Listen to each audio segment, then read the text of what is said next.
વિદ્યાર્થીઓ ક્લાસીસમાં આપ સૌનું ફરી પાછું સ્વાગત છે। આપણે આજે ધોરણ 2 માં કયો પાઠ ભણીશું? 12મો પાઠ રમતી વખતે આપણી ફરજો। 11 પાઠમાં શીખી ગયા કે તમારે રમવું જોઈએ, બરાબર છે ને? રમતી વખતે આપણે કઈ કઈ વસ્તુ ધ્યાન રાખવી પણ જોયું હતું, પણ હવે તમારી ફરજો કઈ છે? ભાઈ તમે જોશો તો ઘણી બધી રમતોમાં બે વચ્ચે ઝઘડા ન થાય તો શું રાખવામાં આવે છે? રેફરી રાખવામાં છે। અને રમત દરેક રમતના નિયમ પણ હોય છે। જો તમે ઘરમાં બેસીને લૂડો રમતા હશો, નિયમ બનાવ્યા છે ને કે ભાઈ ક્યારે ટુકડી મારવાની ક્યારે નહીં, તો દરેક રમતના નિયમો હોય છે અને આ નિયમો દરેકે પાળવા પણ જોઈએ। અને રમતી વખતે આપણી ફરજ છે કોઈ સાથે ઝઘડો ન કરવો જોઈએ, બીજું બીજાને પણ રમવાનો ચાન્સ આપવો જોઈએ। એમ નહીં કે આપણે જ રમ્યા રાખીએ તો એકલા એકલા રમશો તો મજા આવશે નહીં આવે। તમે જો હંમેશા રમતા હશો તો બે ત્રણ ભાઈ હશો અથવા સખી હશો તો કેટલી બધી મજા આવશે। તો આપણે બધાને સાથે રાખીને રમવું જોઈએ, નહીં કે એકલા એકલા બીજાને પણ રમતી વખતે ચાન્સ આપવો જોઈએ, ઝઘડો ન કરવો જોઈએ, બૂમબરાડ ન કરવો જોઈએ, રમતોના નિયમોનું પાલન કરવું જોઈએ અને રેફરીએ જે કંઈ આપણને સૂચના આપે એનું આપણે અમલ પણ કરવો જોઈએ, જેથી રમત છે એને આનંદદાયી બને છે, નહીં કે ઝઘડા કરે, બરાબર ને? જ્યાં ઝઘડા થશે એ રમત મજા આવશે નહીં આવે, પણ રમત જો આનંદદાયી બનાવશો તો કેવી મજા આવશે? તો વિદ્યાર્થી મિત્રો, આજે આપણે પાઠમાં રમતી વખતેની આપણી કઈ કઈ ફરજો છે એના વિશે જાણકારી પ્રાપ્ત કરશું। તો વિદ્યાર્થી મિત્રો, ચાલો આપણે એની સમજ મેળવીએ। પાઠ 12 રમતી વખતે આપણી ફરજો। પાઠ 12 છે રમતી વખતે આપણી ફરજો। અહીંયા જુઓ વિદ્યાર્થી મિત્રો, કેટલાક બાળકો રમત રમી રહ્યા છે। કઈ રમત રમી રહ્યા છે? ઓળખી ગયા? હા, ખાસ કહીને આપણા છોકરાઓ તો વધુ સરસ રીતે ઓળખી ગયા હશે, કારણ કે એ લોકોએ તો અત્યારે આ વેકેશનમાં આ જ રમવાનો ધંધો કર્યો છે। શું છે? ક્રિકેટ। આ કઈ રમત રમી રહ્યા છે બાળકો? ક્રિકેટ। હવે આપણે રમતી વખતેની આપણી કઈ ફરજો છે તેના વિશે જોઈએ। દરેક રમતના નિયમ હોય છે, બરાબર? દરેક રમતમાં અહીંયા તમે રમત છે ક્રિકેટ, તો તમે બધા ટીવી ઉપર ક્રિકેટ જોતા હશો, તેમાં પણ કેટલાક નિયમો હોય છે। પછી હોકી જોતા હશો, ફૂટબોલ જોતા હશો, વોલીબોલ જોતા હશો, તો જુદી જુદી ઘણી બધી રમતો જોતા હશો, તો દરેક રમતના નિયમ હોય છે। આપણને રમતના નિયમોની જાણ હોવી જોઈએ અને તેનું પાલન પણ રમતી વખતે કરવું જોઈએ। રેફરીના નિર્ણયને દરેક રમતવીરને માન આપવું જોઈએ। હવે જ્યારે તમે જુઓ છો, ખાસ કરીને જો ક્રિકેટ હોય એમાં શું હોય? એમ્પાયર, બરાબર ને? આઉટ થયા કે નહીં, કયો બોલ નો બોલ છે કે શું, તેના માટે કોણ કરે છે? એમ્પાયર હોય છે।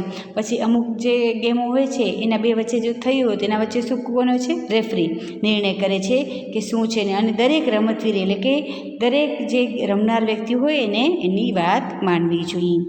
આપણે બીજાને પણ રમવાની તક આપવી જોઈએ। હા, તમારામાંથી કેટલાક બાળકો રમત રમતા હોય, બરાબર ને, અમુક ગેમ્સ, તો પોતે જ વારી રાખે, જીદ કરી ના, તો પછી શું થાય? આનાથી નારાજ થઈ અને બીજા મિત્રો બીજી વાર તમારી સાથે રમશે નહીં, જેથી બીજા પણ રમવાની મજા માણી શકે। જો આપણે બીજાને રમવાની તક આપીએ તો જેથી એ લોકોને પણ રમવાની મજા આવે, અને તમે એકલા એકલા રમ્યા રાખો તો મજા આવશે નહીં આવે।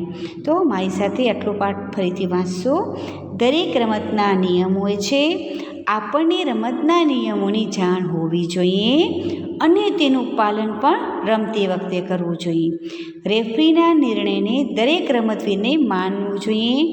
આપણે બીજાને પણ રમવાની તક આપવી જોઈએ, જેથી બીજા પણ રમવાની મજા માણી શકે। આપણે રમતને બધા માટે આનંદદાયી બનાવવી જોઈએ। આપણે રમતને બધા માટે શું કેવી બનાવવી જોઈએ? આનંદદાયી જાય। ક્યારે બને? જ્યારે તમે બધા મિત્રોને સાથે રમાડો તો રમત આનંદદાયી બને છે, આનંદ આવે એવી બને છે। કમજોર ખેલાડીઓ પ્રત્યે આપણે દયા દાખવવી જોઈએ। હવે કેટલાક બિચારા નબળા હોય, એમ કંઈ ન કહેવું જાય તને રમતા નથી આવતું, ચા બેસ ચા, તો એનાથી એને શું થાય? હતાશ થઈ જશે, બરાબર? અને હોઈ શકે બીજી વાર તમારી સાથે રમવા પણ તૈયાર નહીં થાય। તો આપણે કમજોર ખેલાડીઓ પ્રત્યે દયા દાખવવી જોઈએ અને તેમને મદદરૂપ થવું જોઈએ। એમની મજાક બનાવવી સારી વાત નથી। બીજા ખેલાડીઓનું પણ આપણે સન્માન કરવું જોઈએ। એક સારો રમતવીર ઈમાનદાર હોવો જોઈએ। બરાબર છે. જો બીજા ખેલાડીઓને આપણે શું કરવું, સન્માન એટલે કે માન આપવું જોઈએ. ને એક સારો રમતવીર ઈમાનદાર, આપણે કેવી ઈમાનદારી દાખવવી જોઈએ રમતી વખતે. તમે કોઈ વસ્તુમાં આઉટ થઈ ગયા છો, ઈમાનદારીથી સ્વીકારી લો. બરાબર, બેઈમાની કરશો તો એ સાચો રમતવીર નથી. તો આપણે ફરીથી આ પાઠ આટલો અહીંયાથી વાંચશું આપણી સાથે, મારી સાથે. આપણી રમતને બધા માટે આનંદદાયી બનાવવી જોઈએ. કમજોર ખેલાડીઓ પ્રત્યે આપણને દયા દાખવવી જોઈએ અને તેમને મદદરૂપ થવું જોઈએ. એમની મજાક બનાવવી સારી વાત નથી. બીજા ખેલાડીઓનું પણ આપણે સન્માન કરવું જોઈએ. એક સારો રમતવીર ઈમાનદાર હોવો જોઈએ. તો વિદ્યાર્થીઓ, અહીં આપણો 12મો પાઠ છે પૂર્ણ થશે. બરાબર, આપણે અહીંયા પાઠની સમજૂતી મેળવી લીધી. હવે આપણે શું કરશું, પ્રશ્નો જવાબની ચર્ચા. તો ચાલો પ્રશ્નો જવાબ જોઈએ. નીચે આપેલા પ્રશ્નોના જવાબ આપો. રમતમાં નિર્ણાયક હોય છે. બરાબર, નિર્ણાયક કોણ હોય છે? તો રમતમાં નિર્ણાયક રેફરી હોય છે. આપણે રમતને બધા માટે આનંદદાયી કેવી રીતે બનાવી શકીએ છીએ? તો આપણી રમતમાં બધાને રમવાની તક આપીને રમતને આનંદદાયી બનાવી શકીએ છીએ. આપણે કમજોર ખેલાડી સાથે કેવું વર્તન કરવું જોઈએ? તો કમજોર ખેલાડીઓ પ્રત્યે આપણને દયા દાખવવી જોઈએ. બરાબર, પ્રશ્ન ફરીથી એકવાર મારી સાથે. રમતમાં નિર્ણાયક કોણ હોય છે? તો રમતમાં નિર્ણાયક રેફરી હોય છે. આપણી રમતને બધા માટે આનંદદાયી કેવી રીતે બનાવી શકીએ છીએ? તો આપણી રમતમાં બધાને રમવાની તક આપીને રમતને આનંદદાયી બનાવી શકીએ છીએ.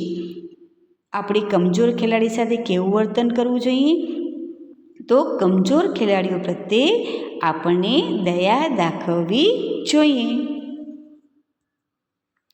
પછી આપેલા વિધાનો સામે સાચા ખોટાની નિશાની કરવાની છે.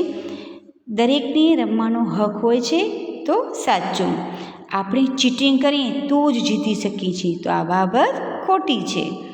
સારા ખેલાડીઓએ કમજોર ખેલાડીઓ પર બૂમો પાડવી જોઈએ, તો આ પણ બાબત ખોટી છે. તો આને આપણે ખોટું પાડશું. દરેક ખેલાડીને રમતના નિયમોની જાણ હોવી જોઈએ, તો આ બાબત સાચી છે. એક સારો ખેલાડી એ સારો રમતવીર છે, તો આ પણ સાચું છે.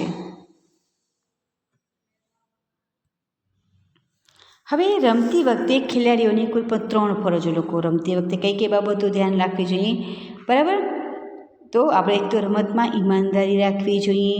પછી રમતમાં સામી ટીમને માન આપવું જોઈએ. પછી રમતી વખતે અપશબ્દ ન બોલવા જોઈએ. બરાબર, રમતી વખતે ક્યારેય પણ અપશબ્દ ગાળાગાળી ન કરવી જોઈએ. બરાબર, રમતી વખતે કઈ કઈ બાબતો ધ્યાન રાખશું, કઈ ફરજો છે આપણી? તો રમતમાં ઈમાનદારી રાખવી જોઈએ. રમતમાં સામી ટીમને માન આપવું જોઈએ. રમતી વખતે અપશબ્દ ન બોલવા જોઈએ. તો વિદ્યાર્થી મિત્રો, આ પાઠ છે તમને સરસ રીતે સમજાઈ ગયો હશે અને તમે પણ હવે રમત રમવાનું તો ચાલુ કરી દીધું છે, પણ હવે રમતી વખતે કઈ કઈ ફરજો ધ્યાનમાં લેશો એ પણ તમે હવે શીખી ગયા. તો હવે તમે જે રમત રમશો એ કેવી રમશો? એકદમ ખુશીથી. બીજાને પણ તમે શું કરશો? રમાડવા માટે તક આપશો અને રમતી વખતે ઈમાનદાર બનશો.